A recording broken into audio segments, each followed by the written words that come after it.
Luci soffuse ed atmosfera romantica. Ambienti raffinati, curati nei minimi dettagli ed immersi in un parco secolare che, con i suoi profumi e colori, contribuisce ad esaltare il territorio monselicense. Ad ospitare la seconda serata di Tesori tra le mura sulle tavole di tutti i giorni, il ristorante Tavern, nella meravigliosa cornice della cinquecentesca Villa Corner, classificata fra le residenze d'epoca. Il padrone di casa, Roberto Veronese, accoglie i suoi ospiti proponendo loro un delizioso menù in cui le eccellenze agricole del montagnanese si sposano alla perfezione in un tripudio di sapori. Partendo dal presupposto dei vari prodotti tipici della zona che ci sono stati portati, presentiamo, oltre all'aperitivo che già è stato praticamente terminato, un antipasto composto da una spuma di patate fatta con patata del montagnanese assieme a della piovra. Segue un risotto ai 3 asparagi, quindi con l'asparago bianco, l'asparago verde e l'asparago viola.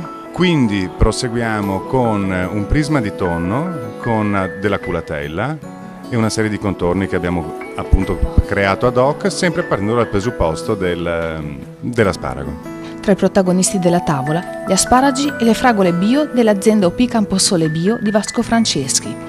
L'azienda, con sede a Castelbaldo, vanta la recente partecipazione alla Fiera Internazionale di Milano Tutto Food, in cui il reparto PTO Bio è dedicato esclusivamente ai prodotti biologici del territorio. Una vetrina mondiale, quella del Tutto Food, che consente l'ampliamento del mercato a partner extracomunitari come la Russia, grazie all'alta qualità dei prodotti presentati da Vasco Franceschi.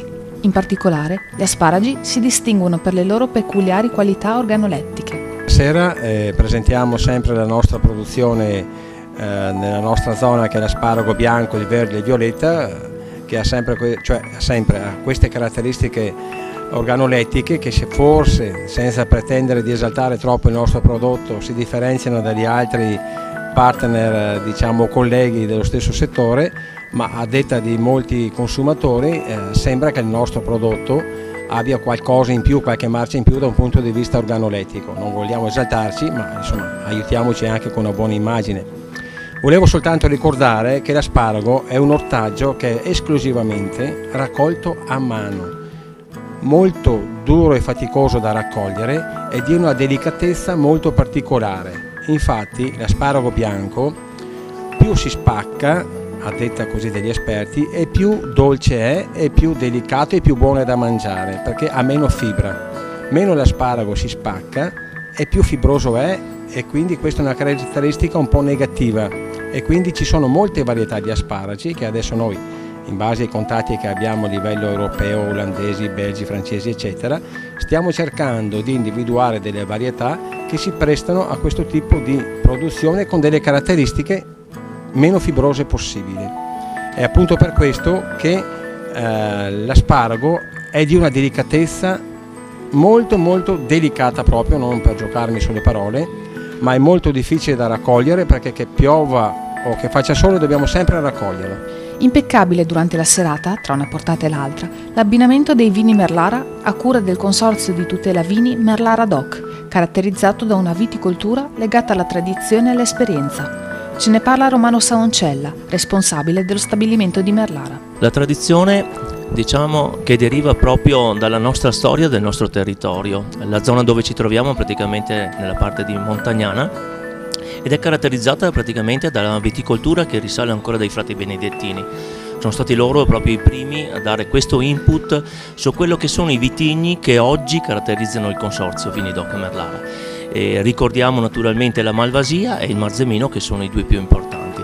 Naturalmente il tutto è contornato dalla passione, dalla ricerca costante e dal trovare con il consumatore quel giusto connubio da portare in tavola.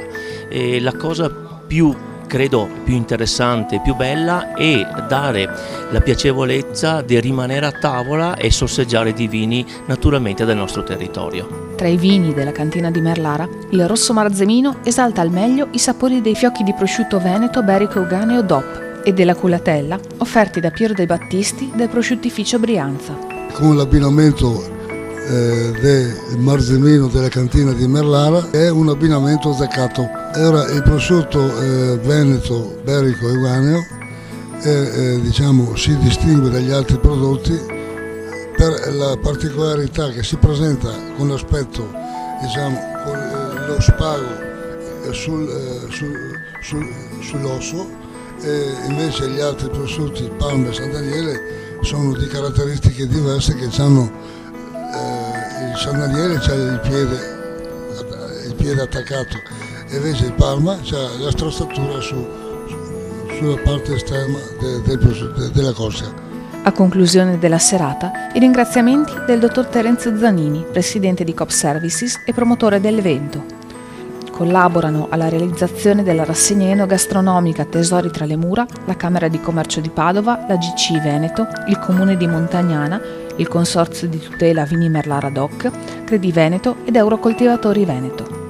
I prossimi appuntamenti di Tesori tra le mura sulle tavole di tutti i giorni sono previsti per il 31 maggio al ristorante Arcadia di Santa Giulia di Porto Tolle e il 6 giugno al ristorante Il Gato di Chioggia.